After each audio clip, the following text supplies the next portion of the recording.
going back to the transition from coming home from Vietnam and then now later on, all of the kind of precursor career-wise to leading up to the Kobar investigation and then afterwards. I am curious, with the time that you spent in Vietnam before you came home and got out, before you went back in, were you aware of Special Forces, SEALs, SOG, etc., when you were in Vietnam as an EOD guy? Like, did you work with those guys? Did you see them? How aware were you of them, and what did you think? I did not. Yeah, I was aware of the Special Forces in Vietnam. Didn't work with any of the other units, but I was never called to go and do anything to support the Special Forces in Vietnam. We never got the call from them, so we never supported them.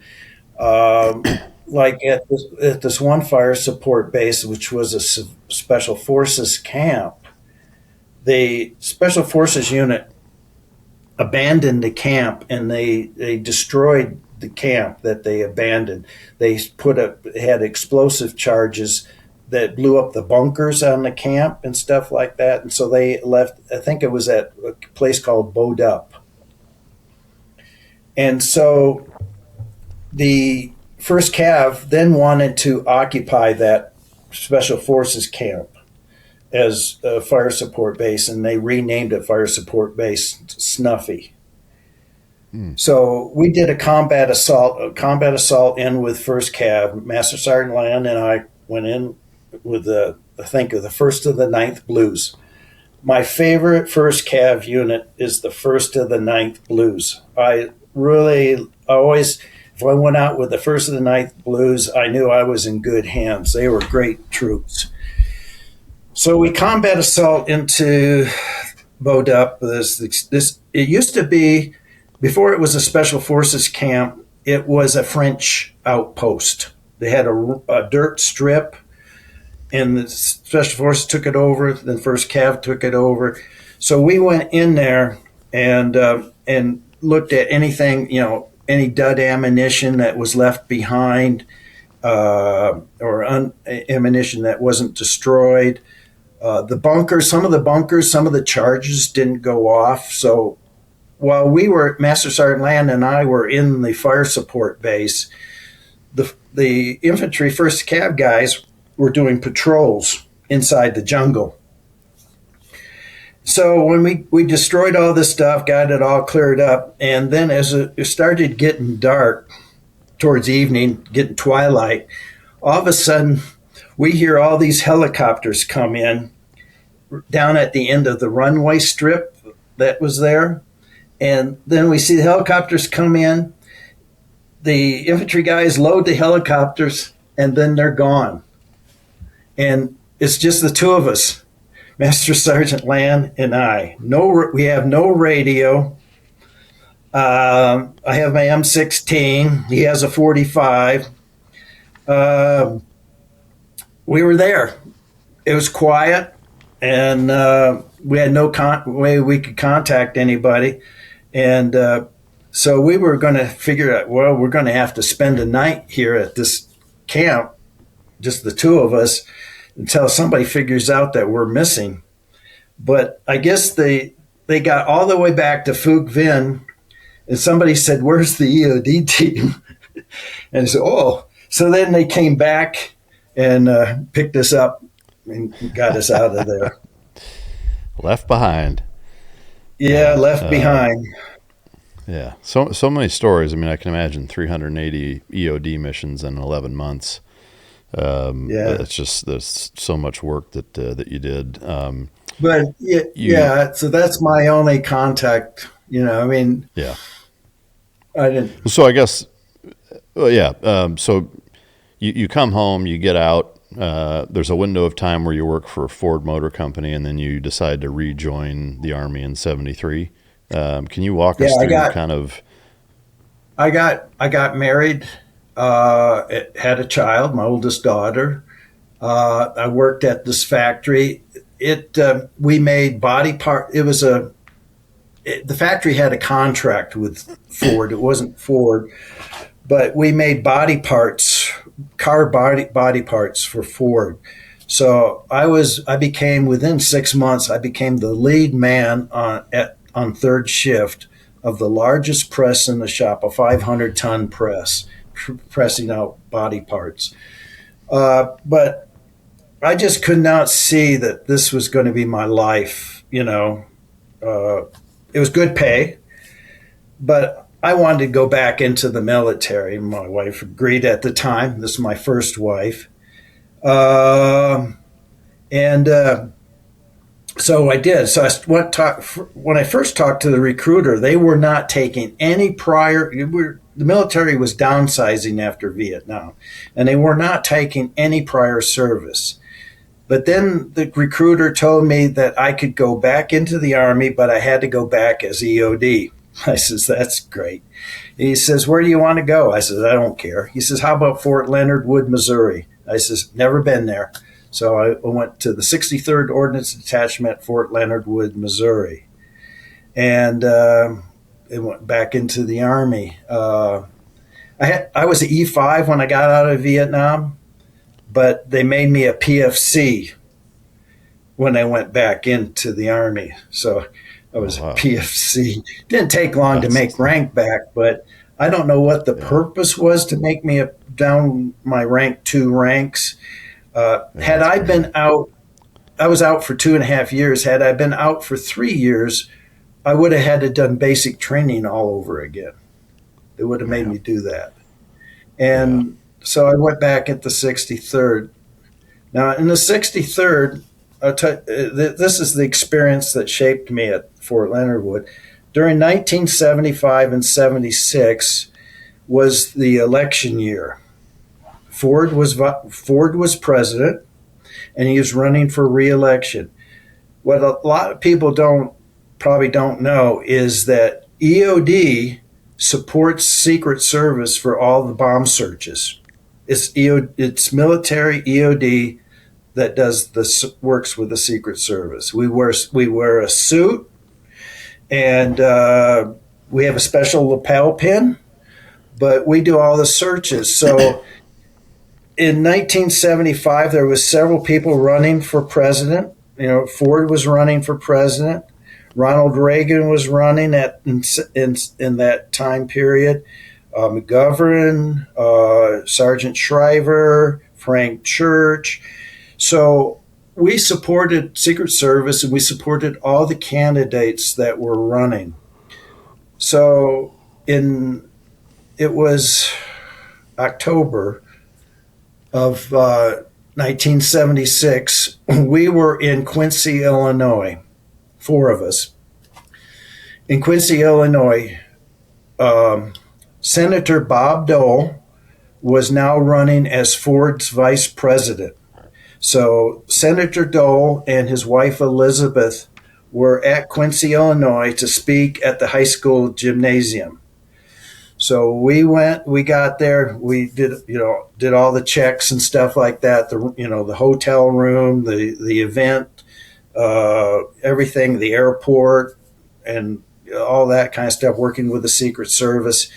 And that evening, Senator Dole spoke at the thing, and we searched everybody going in. So we had the magnetometers. We search everybody's bags and stuff like that.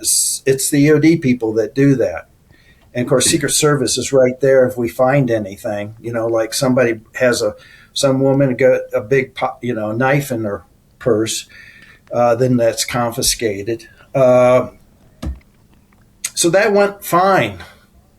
But then Sergeant Major Ken Foster and we were working as a team. He just made Sergeant Major. This was his last mission. He was going to go to Germany, and Germany would be his final retirement site. So him and I went out to eat. We left 2 guys at the hotel, where Senator Dole was. And while we were at the restaurant, we heard 4 explosions in town. There was 1 at a bridge, and 3 were at a Colt compressor factory. So, Secret Service, the county sheriff's team, went out that night to check everything out. Our two guys went out there to check everything out, and that was it. There was just two large explosions with some damage and stuff. And the next morning, we were at the airport getting Senator Dole and his wife out. They had a contract aircraft. We checked the aircraft out. We checked the airport out. We checked the luggage out. They were going to be loaded. And a bomb threat came in. And Secret Service turns to us and says, "What do you think?" We did our searches. Everything's good to go.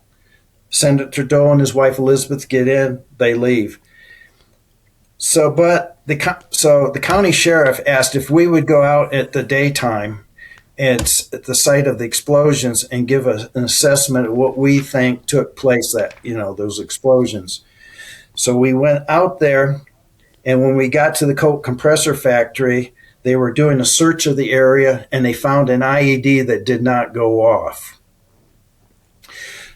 So we got there, and Sergeant Major Foster, Ken Foster, the plan was it was in a truck, 18-wheel truck, and the whole trailer of this truck was a compressor, and it had sliding doors. The fire department was doing a search of the area, opened up the sliding door on the back of this tractor trailer, saw a clock, a mechanical clock, several sticks of dynamite. They took a Polaroid picture, and then they closed the door. The fire department, instead of leaving it open, they closed it. So Ken Foster, and these trucks were parked right side by side, so he had to walk down between the things. So the arson inspector for Illinois was there, and he was going to stay back a little bit. Ken Foster was going to go down for a recon. He was the senior person in our four-man team. I was back getting the tools ready. Jim Smith and George Sledge were on a kind of a rise so that they could look down and actually observe Ken Foster. When Ken went down there, and then there was an explosion. The trailer was ripped apart, and so I run down there. So George and Jim helped the arson inspector. He couldn't see. He had his eardrums ruptured. They helped him back to safety. I ran down there to Ken Foster, and Ken was he was dead. He was killed immediately. There was nothing I could do to save his life. Nothing nobody could have done. He was right there immediately within very close distance to when it went off. And I believe he was just supposed to go down and look at the IED, but I believe he went down there. It was a mechanical clock with a screw in the face, and I think the hands were probably touching the screw, but weren't making good electrical contact, And I believe that he thought he had to do something immediately. So I believe that he tried to pull the blasting cap out of the dynamite. That little bit of movement was enough to cause the final electrical contact and detonated the device. So it was a time delay device that inadvertently turned into an anti-disturbance device. And so anyway, and then so we had to search the area, because once they found that IED, they stopped the search. So we had to search the area, the three of us, to make sure it was clear to bring the coroner in and that. So we did that. And then the bomb threat was called in at the high school. So we went over to the high school, evacuated the high school. We had some of the teachers and custodian workers search the high school for anything out of place or unusual. Anyway, that was done. So as a result of that incident with Ken Foster, now the four of us drove from Fort Leonard Wood to Quincy, Illinois. Only three of us drove back. We went to the coroner's office, got Ken's personal effects, and three of us drove back. But I decided I needed more medical training. So I enrolled in an EMT course, and I was registered EMT in Missouri, and I was nationally registered as an EMT. So at that point, I decided, this was 1976. After having the EMT training, I decided that I was going to leave EOD and go into Special Forces. And I was going to be a Special Forces medic, primary Special Forces medic, back out, with the back of being a demo guy. So I had it all set up. I had a school date and everything to be a Special Forces medic.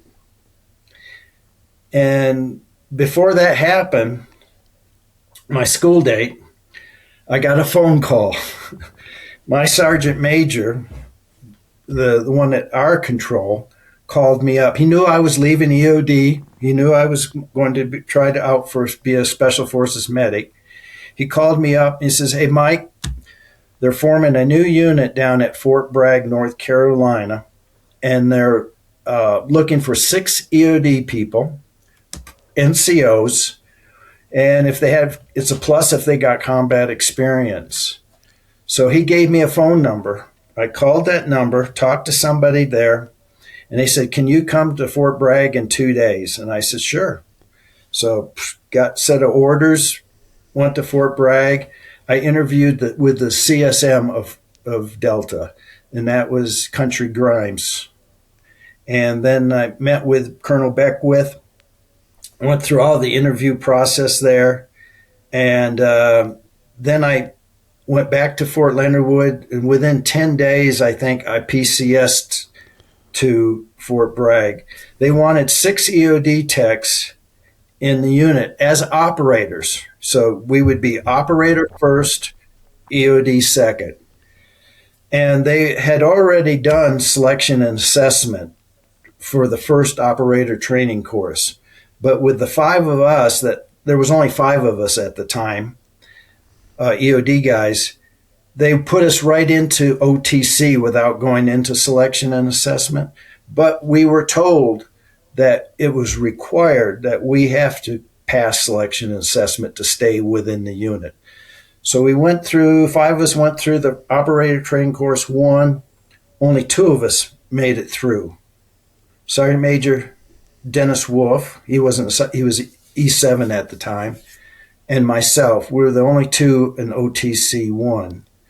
And then in OTC 2, there was 5 EOD techs, and only 2 made it through OTC 2. The 4 of us then went through selection and assessment in the fall of 78, and only 3 of us made it through selection and assessment. Now, they still wanted 6 EOD techs, but none weren't getting any more. And so we took 3 guys that were Special Forces demo guys, and they volunteered to go to EOD school, so we sent them to EOD school.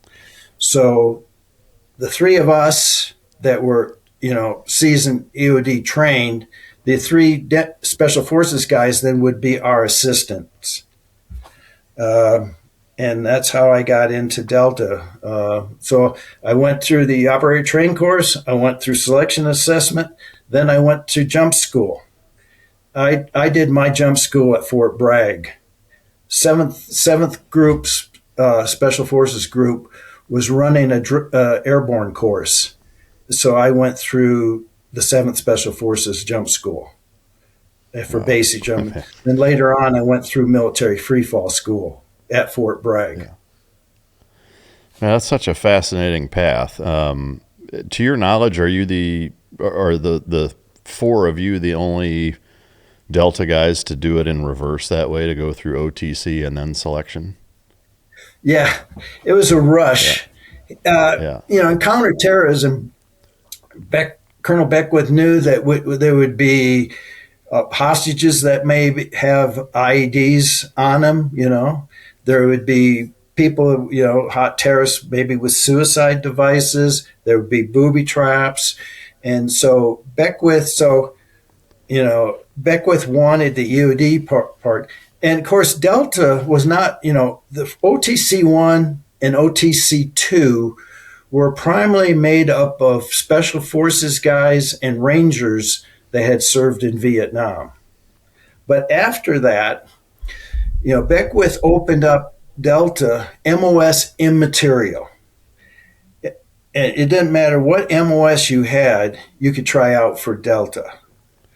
Because we had our own training course, operator training course. So Beckwith believed that a counterterrorist unit should have people that have different skills.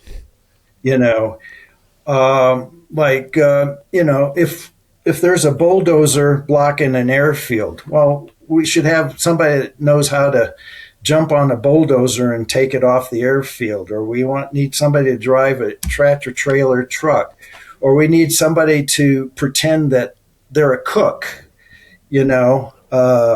Pretend. a chef. So it's MOS immaterial. I think it's a brilliant way to do it, and I mean at this point, it's I think impossible to argue that it's not a phenomenal foundation to what Delta has become. To your knowledge, do you know if the selection? I know OTC, I'm sure, has changed a fair bit over the years with tactics and lessons learned and equipment and technology, et cetera. I'm sure the core principles are similar, but to your understanding, is the actual selection when you went through basically the exact same as it is today? From my understanding, selection and assessment is exactly the same. So Beckwith spent time with the British 22 SAS. He was a liaison officer with British 22 SAS. They were doing counter-surgery. When he was a liaison officer, they were doing counter-surgery, surgical stuff in Malaysia. And so Beckwith's core principles came from the British 22 SAS and their special forces and their selection and assessment. So the selection is done in Wales in a place called the Beacons. It's really a really rugged territory, and it's done by carrying a heavy weight, a heavy rucksack, carrying your weapon in your hand, carrying a map and compass in your other hand, and going over the roughest terrain that you can go. You have each day you got all these points that you have to go to, and it's all timed. There are cutoff times, and if you don't make the cutoff time, then you can get pulled. So you have to go as fast as you can. So Beckwith did that. So initially, selection and assessment was at Uwharrie National Forest. And I was in the last selection and assessment at Uwharrie National Forest. And then that was in the fall of 78. Spring of 79, we moved it to West Virginia. And I was part of a group that went to West Virginia to run the lanes in West Virginia for times. So I did the West Virginia one also, just getting times for the next selection and assessment thing. So it's all done. So basically when you start, there is no harassment. It's different than like the Navy Buds School. And no harassment whatsoever. In selection and assessment, you are working all by yourself. There is not a team. You're doing the only motivational factor you have is yourself. You motivate yourself. Nobody's screaming at you to motivate you. We believe that this harassment type stuff is counterintuitive. It motivates people, and we want the person to be, and we're looking for a person that does not know the meaning of the word quit. That's what can operate by yourself, and you don't know quit. So you start out with a rucksack that weighs 45 pounds minimum weight. Food, water, all that stuff is extra. And we start out doing these lanes each day with a 45-pound ruck. Then it's increased to 50 pounds, and then it's increased to 55 pounds. So on the final thing, as it, my rucksack weighed 58 pounds. That was the minimum, that because they would when you go into an RV point, there'd be somebody there, and there'd be water there. There would be a scale that they would weigh your rucksack, and everything you did at that RV point is recorded. You are monitored throughout this thing, your attitude, and the final day was you do what's called the 40 miler. Now you don't know it's the 40 miler, but you know that you eventually start to figure it out, because this is a long day, 40 miles. And I did the 40 miler in 15 hours and 15 minutes. So you have to carry your weapon. At this time, my weapon I had to carry was an M3 grease gun. That was our assault weapons at the time, the M3 grease gun. And so you carry the M3 grease gun. And the only time that you are allowed to sling your weapon is when you do river crossings, because they don't want you to lose the weapon. And you're not allowed to use any roads or trails. And there are actually people overwatching these roads and trails that you might use, so to make sure you don't use them. And they're taking if you use them, they're taking pictures of you. Yeah. And so you'll see those pictures at the end at the board if you did a road and trail. Yeah, so that's kind of like selection assessment. OTC, the operator training course, you're put into. You have a team that you're on, and and so what they're looking for is for people that can work all by themselves, don't have to be part of a group, and they're also looking at that same person that can also work well within a group, because there are people that work better by themselves. There's people that really only function well in a group, but we're looking at that they can do everything. And you're constantly, selection assessment is never over. We say in Delta that selection assessment is every day.